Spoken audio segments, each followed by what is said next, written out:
Jesus' name, amen. Ushers, you can go ahead and you can pass the buckets. Sorry.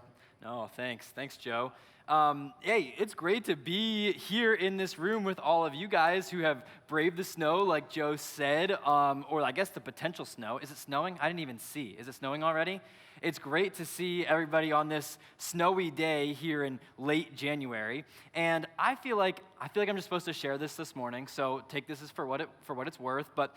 We're at that point in January, late January, third week here, where many of us are at a spot where we're kind of approaching that zone where maybe we made some goals at the beginning of the year, or maybe we felt like God was calling us to take a step of faith in some way and change something about us, or maybe that's not for you and you didn't really do that, or maybe you're at that spot where you're like, man, I started this, but I've kind of messed up a few times or failed a few times or haven't really stuck with my habits so far, and so I'm thinking about giving it up, or maybe I'm just jogging your memory about it right now. Wherever you're at in that spectrum, I just want to say to you that you have everything you need to succeed in 2025.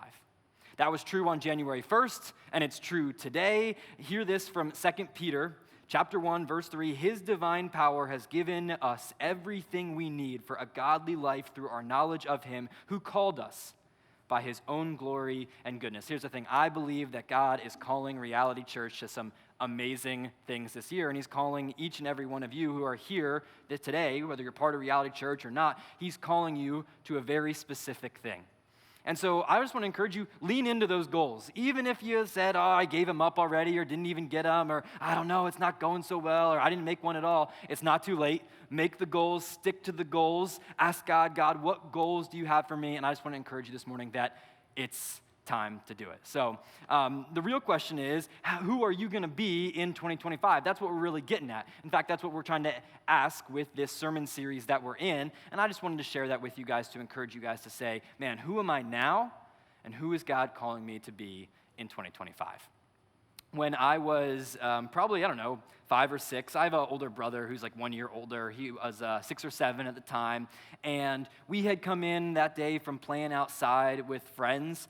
And he came racing in after me, and I was just kind of chilling there, and he came running in, Mom, the boys outside, we were playing with a few other friends, the boys outside started saying the S word. And I was like, I don't know what the S word is. I'm like 5. I'm going to listen to this. This is interesting. So there I am sitting, listening to this interaction. And my mom goes, okay, Jared, that's my brother's name. Okay, Jared, that's not good, but what were they saying? He's like, well, I can't say it. It's the S word. And she was like, okay, well, she was kind of wondering what was going on here. So she said, okay, well, come over here, and you can whisper to me what they're saying. And he was like, are you sure? And she was like, yeah, it's okay. You can whisper to me what they're saying. And so he comes over and he kneels down right next to her and cups his hands like this, and he says, they're saying stupid. And she had to hold back her laughter like you're holding yours back now. See, but in my family, we had these things that I'm going to call fence rules. And basically, these are rules that were kind of put in place to keep us from breaking the real rules. And, in this case, the real rule was, hey, don't say bad words. But Jared thought that the bad word was stupid because we had these fence rules in place that helped us from not later on, maybe developing, rough language or cursing or cussing or whatever you want to call it. That was the idea. Another fence rule in my family growing up was not talking about people behind their backs. And the idea behind it was, hey, one day we hope that our boys will grow into boys that don't, gossip about people or spread lies about people behind their back, or for that matter, just say mean things about people behind their back. That was the idea. And so one day I'm, again, coming in from playing outside a different day around the same time, and I go, Mom, man, there's this girl out there. Her name's Jala, and she's awful. I mean, with a name like Jala, I don't know what that is. That sounds awful anyway. So she goes, okay, well, that might be the case. She might be mean, or maybe she was behaving badly today, but let's not say mean things about someone behind their back. And I said, but Mom, you don't understand. She is just the worst. She's nasty. She's mean. She makes fun of people. And she goes, okay, I'm sorry if she made fun of you or something like that, but let's not talk bad about people behind their back. And if you do it again, I'm going to have to put soap in your mouth. And I was like, I've never heard this before. And I kind of wanted to call her bluff and test it out and see what it was. I'd only seen this in movies, and now I feel like it's illegal or something. But I said, well, you know what, Mom? Jala is the worst. And she said, okay, up to the bathroom we go. And I wonder at what point going up the stairs did she realize, oh, we don't have any bars of soap in our house. And so I'm not kidding. She gets out the Bath and Body Works bottle of soap, and she says, open your mouth, and she's pumping the bottle of soap into my mouth. And I had the audacity to say to her, get this, I said, with a mouthful of soap, it tastes pretty good.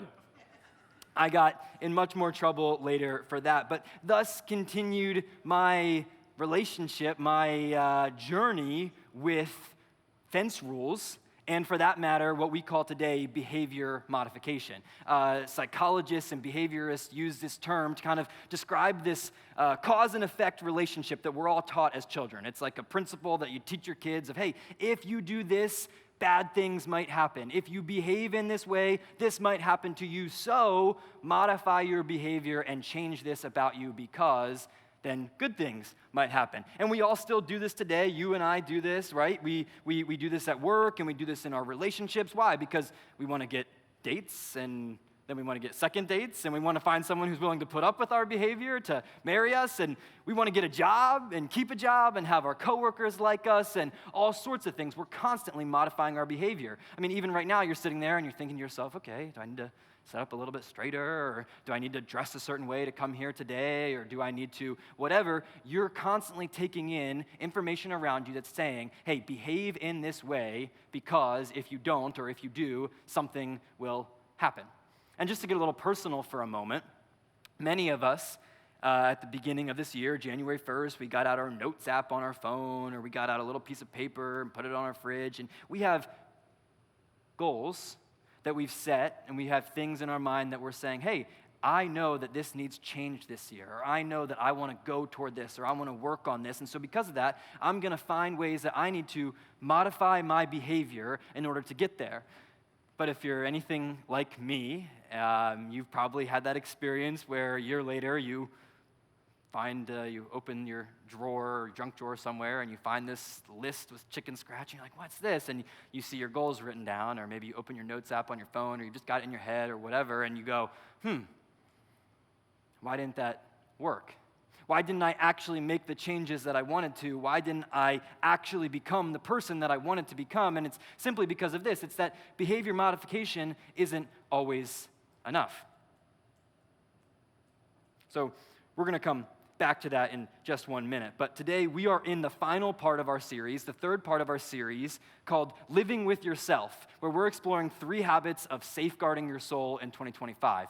And today I'm so excited to go over the third habit with you. These 3 habits are to ensure that the self you're living with is the self that you're actually presenting to everybody else. The self that's deep down inside, the self that only you know, the one that you're like looking at yourself in the mirror in the morning, and you might be singing to yourself in the mirror, the self that you're just going to bed at night and you're thinking, only I know me, the real me, the deep down me. It's finding the place where you're saying, okay, the me on the deep down inside is the same that's being presented to everybody else on the outside. And these 3 habits are going to create what we're calling integrity between those 2 things.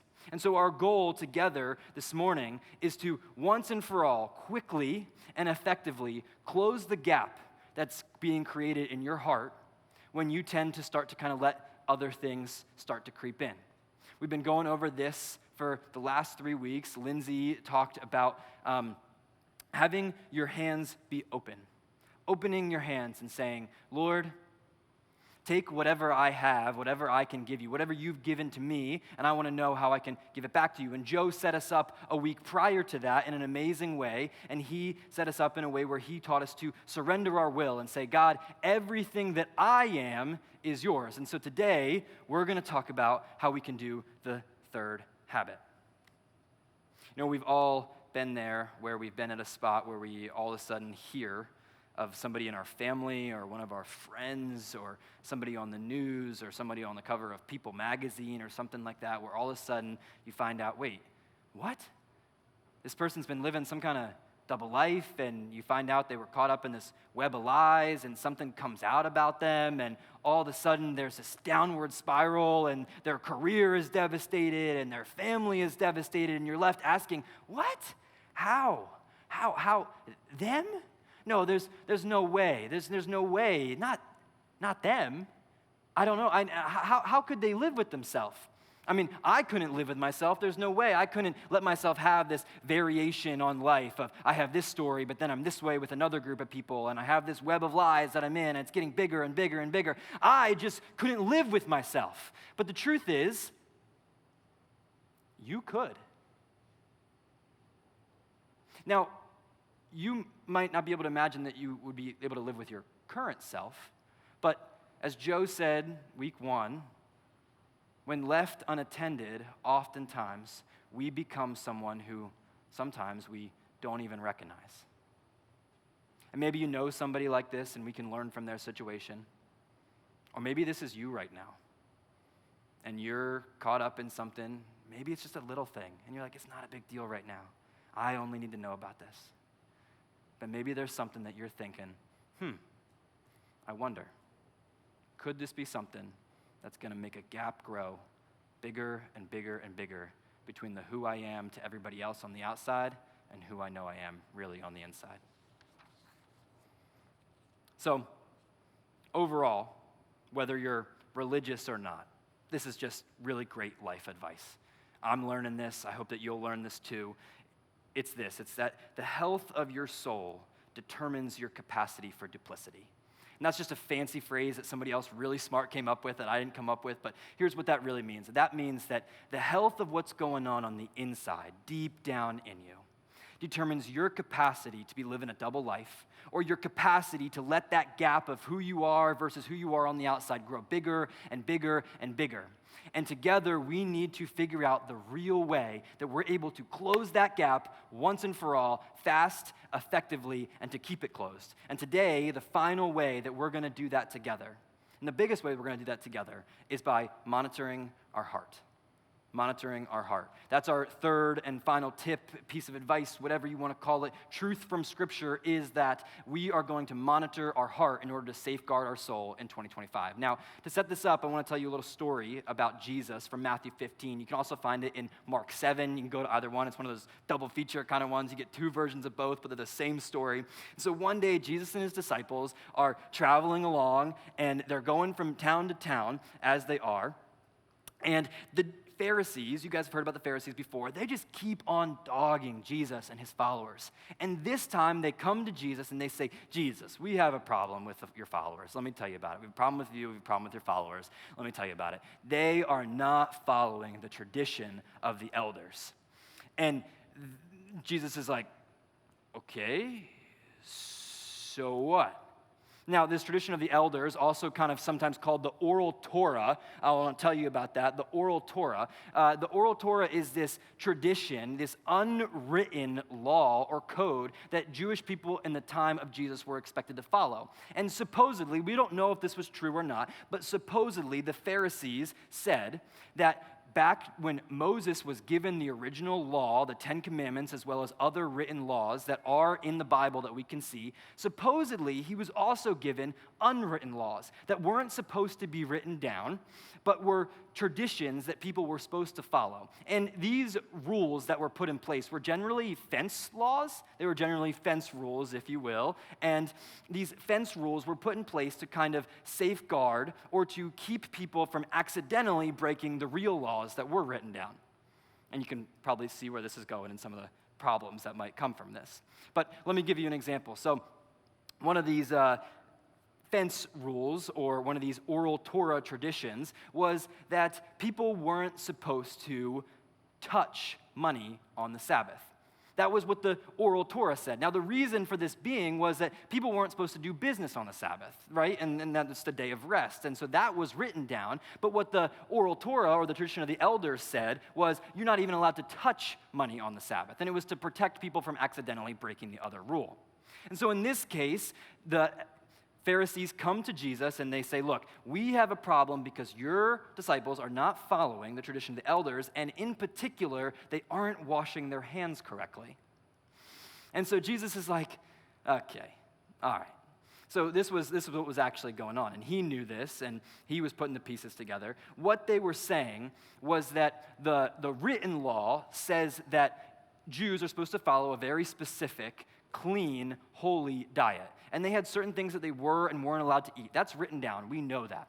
But according to the unwritten law, the tradition of the elders, they had a specific hand-washing routine that they were supposed to do before each meal, just in case they had touched something that was unclean, and that would then keep them clean and keep them safe from that. And so you can start to kind of see the problem with this. Sometimes the Pharisees would say, hey, you have to wash from your hand to your wrist. And other times they would say, hey, you have to wash from your hand to your elbow. And then other times they would say, you have to wash from your hand to your shoulder. And they would always be catching people in the act of like, oh, you didn't wash well enough. Oh, you didn't do this quite right this time. And it kept these people in this place of guilt where they felt like they were constantly at odds with God. And Jesus sees right through this. And he says, you know what? He didn't say it like this, but I'm going to say it like this. He said, you know what? This is just a bunch of S word. And you can choose which S word you want to fill in there, either one. But he didn't say that. I'm saying it like that. But guess what? Here's the idea. Jesus saw right through it, and he says, look, we're not falling for this. I'm going to use this as a teaching moment. So now we're going to pick up Matthew 15, picking up in verse 10. Jesus called the crowd to him and said, listen and understand. In other words, I have something really important I need to tell you guys, so pay attention. Now for us, this is kind of like a big duh moment. This is like, okay, I've heard this before, this makes sense. But to first century Jews and people in Galilee, this was mind-blowing. Listen to this. He says, what goes into someone's mouth does not defile them.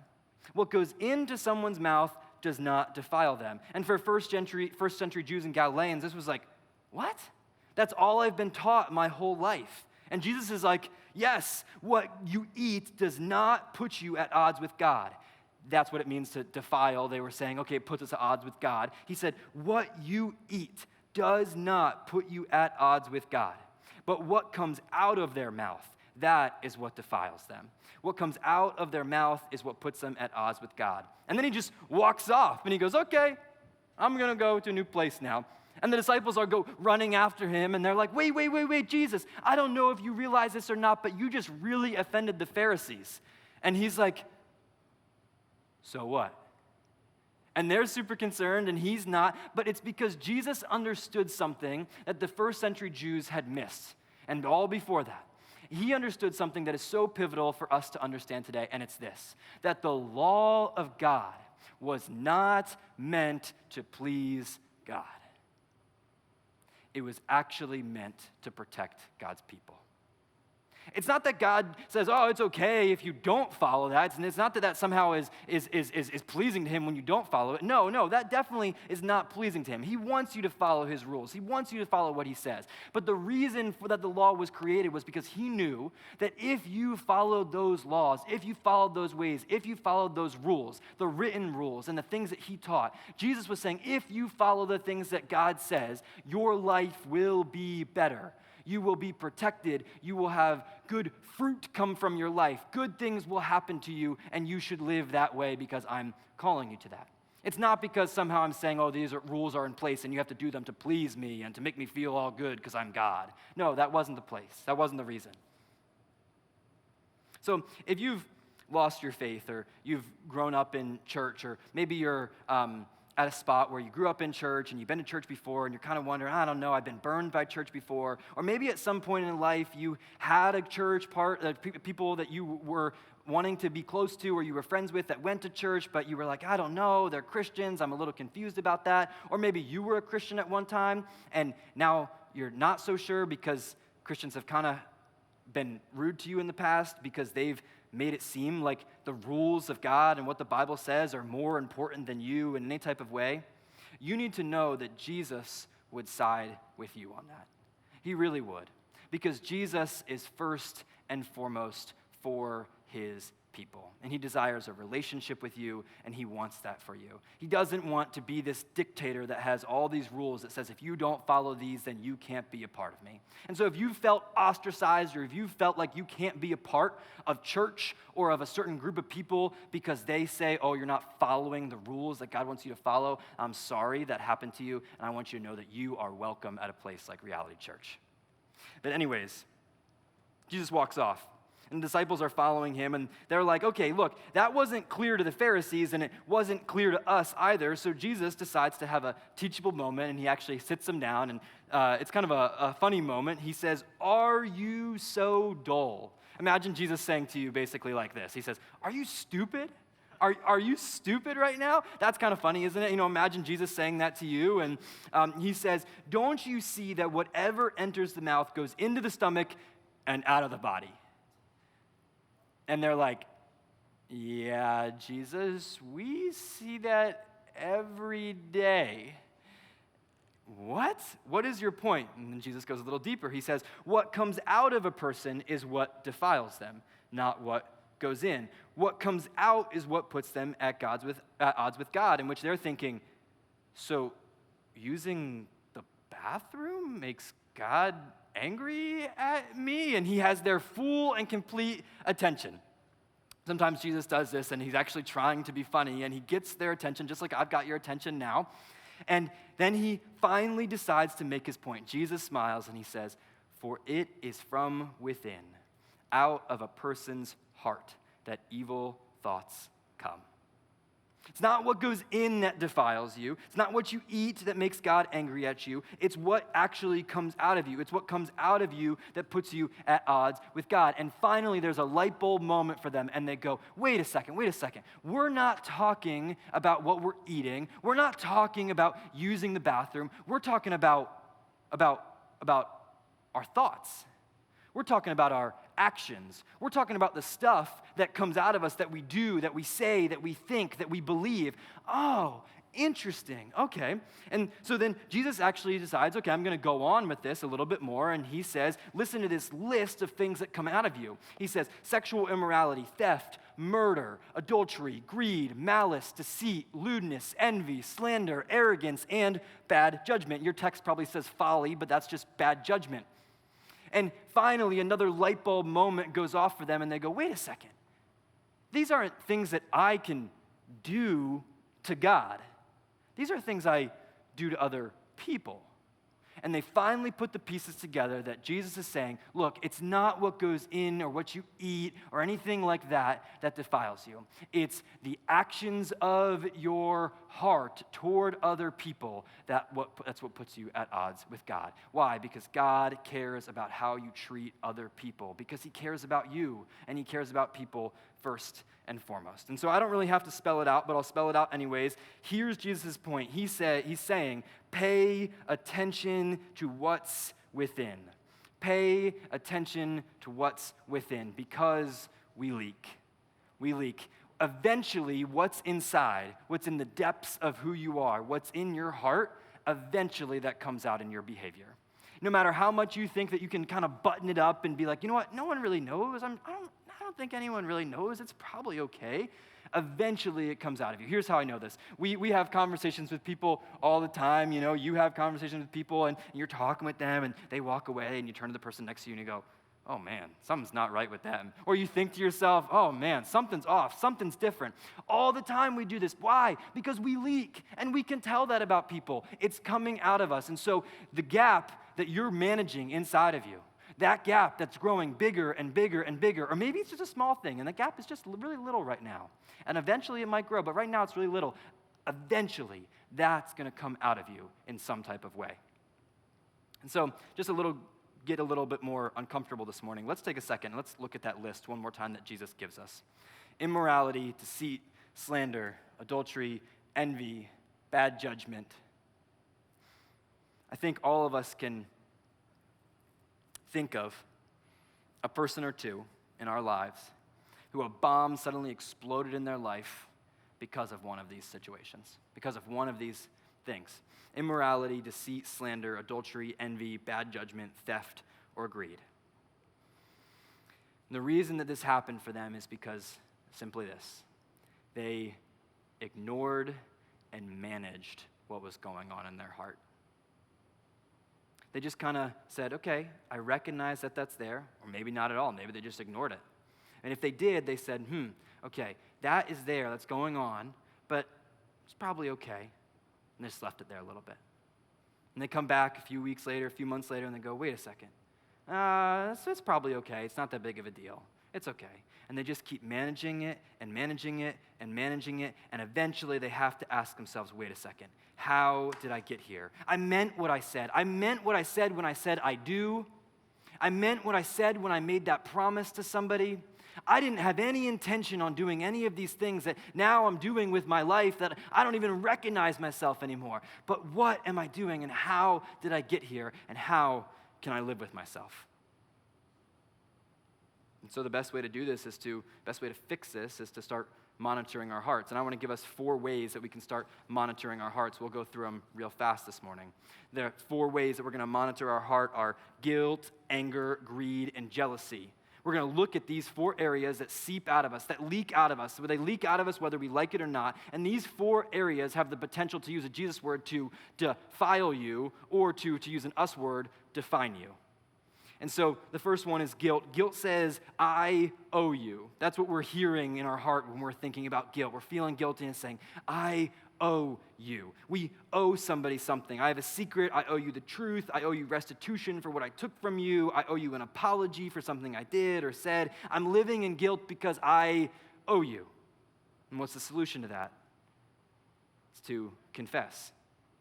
And I know when you're thinking, okay, confess, I don't really want to confess, because if I confess, I'm afraid I might make a mess. But here's the thing. This kind of will bring you a little bit of relief. You already made the mess.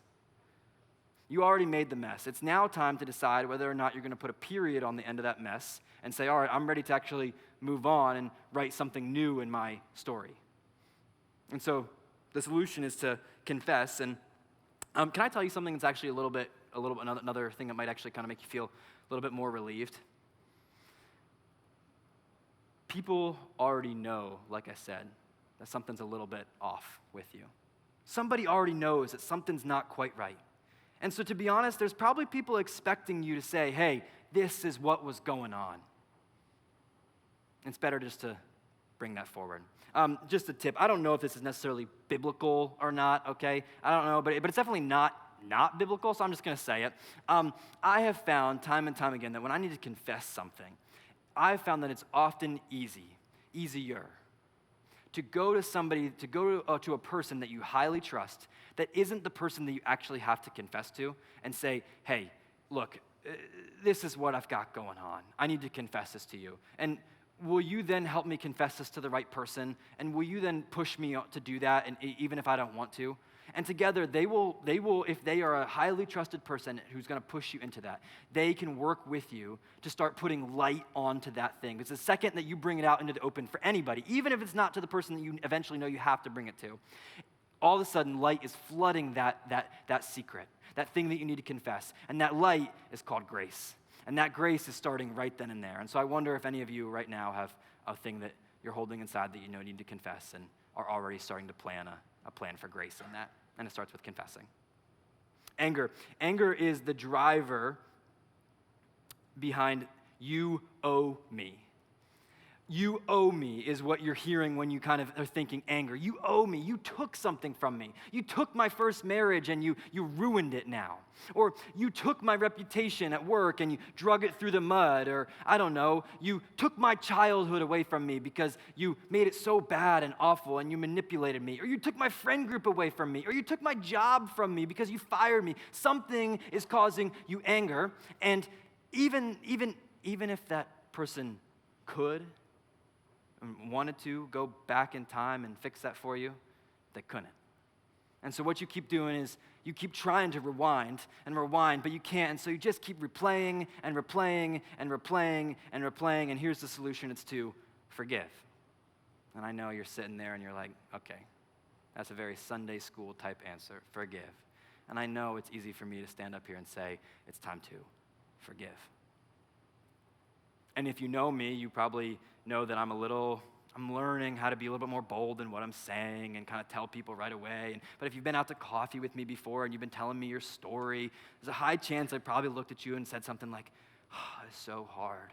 That's so hard. And maybe you're telling me that you were angry at somebody or you're still holding anger in your heart. And honestly, my go-to response to you would probably be something like, look, that's hard. And I would want to say to you, you don't owe anybody anything. You don't owe anybody an apology because what happened to you was so bad. But God would not give you a pass.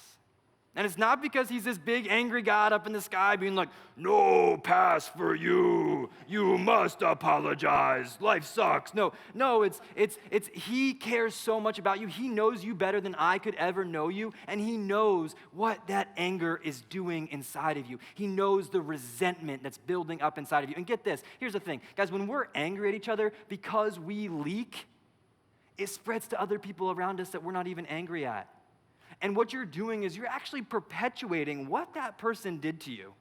And the way to stop this from growing into something bigger, the way to stop it once and for all is to both forgive and then say, you know what, I'm not going to let this go anymore. I'm not going to let this leak out onto other people. I'm going to forgive and I'm going to move on because I need to start monitoring my heart and safeguarding my soul. Greed is a impossible one to see in the mirror. We were talking earlier about looking at yourself in the mirror, and you look at yourself and you're like, man, I really need to fix my life. Or, giving yourself a pep talk right before, the big thing that you're doing or the big meeting at work. Come on, get in the game. You got this, right? But no one ever looks in the mirror and is like, oh, you're greedy. Like, no one ever says that. It's like an invisible thing, but it comes out of us and we don't even realize it. And I just want to say, greed says, I owe me. That's what greed is saying to you. Greed is saying, I owe me. I owe me something. And here's the thing. Greed, sometimes we make it a money thing, and we're thinking, oh, it's a money thing. But it's not. It's a people thing. Greed is what's making your stuff and your money compete with people. Let me explain that a little bit. So generosity is realizing that everything that comes to you, and I mean everything, is given to you by God. And because that's the case, many times we do this thing where, it's sometimes we've heard it called the consumption assumption. You assume, okay, because this thing came to me, my money, my stuff, whatever, it must be for me. But that's just not the case. Everything that was given to you, God has designed for you to do something with. And sometimes that means it's for you, but most of the time that means that it's for you to do something for other people, to give it to other people, to bless other people with, something like that. And by doing that, you are doing the exact antidote for greed, and that is to give. And it's like ripping a Band-Aid off. You give extravagantly, you give consistently, you give with a plan, and you give till it hurts. Because here's the thing, I found this time and time again. No matter how much you give, it doesn't hurt the way that you would expect it to. A lot of times we're like, oh, I don't know if I can give anymore because that's going to really hurt my pocketbook. That's going to really hurt my 401k. Or, and every time you give, you end up being like, oh, yeah, I sacrificed something, but there's this thing this joy that can't be found anywhere else that covers that, and it doesn't hurt the way that you would expect it to. An easy way to do this and to build this into your 2025 is to plan for it. Just do this.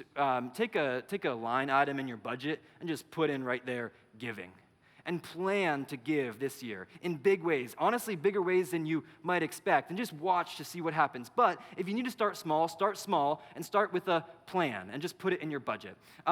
The next series that we do coming up here next week and then the weeks following, we're going to be talking about how to get good with your money. And we're not going to be talking all about giving your money to the church or anything like that. No, we're talking about how to improve your situation with money in 2025. And we're going to be offering some really practical tips like planning, budgeting, getting rid of debt, and getting you less stressed with your money. And this is one of the things you can do is you can plan ahead to give.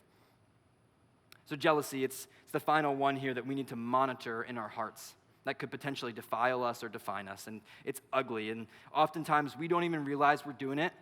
But many times we're celebrating someone's failure.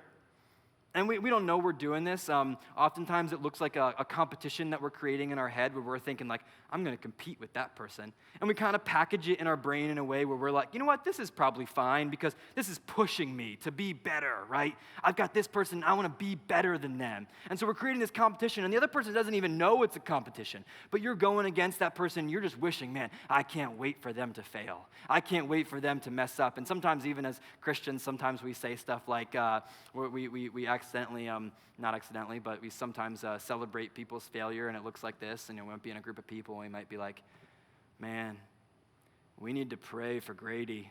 Something really bad happened to Grady. We need to pray for him. And secretly inside, we're thinking, I'm a little happy that Grady had this thing that happened to him because it means that I'm one leg up over him. Look, if that's in your heart right now, that's jealousy. And the secret sauce to beating jealousy in 2025 is to celebrate. I've talked about this before here, and I just love talking about it, so we're going to talk about it again because it's the best one. It's so exciting. It's amazing. The antidote to the idea that God owes me, or man, he could have made me prettier, he could have made me smarter, he could have given me a better situation or a better family or whatever. The antidote to that is to celebrate. So I don't know who you need to throw a message in the Teams chat this week or Slack chat or something like that and be like, yo, this person, they did something amazing. Let me shout about it. Or I don't know who you need to, form a group text with your family this week and be like, hey, did you see that Uncle Jim was in this cool theater show? And, inside you're like, man, I've always hated Uncle Jim. But you need to shout about him because you've been jealous of him or you've been rooting against him and his family or something like that. Guess what? I know that you're thinking right now is probably like, well, that seems kind of like, seems a little inauthentic. Here's the point. Oftentimes our heart follows our actions. And so we need to start celebrating the people that we're jealous of. And before you know it, I don't really know how to explain it fully, but before you know it, that jealousy is gone. And instead, you're just rooting for people to succeed. And you're just cheering each other on. And you're saying, man, I'm so excited that that person is becoming all that God is calling them to be.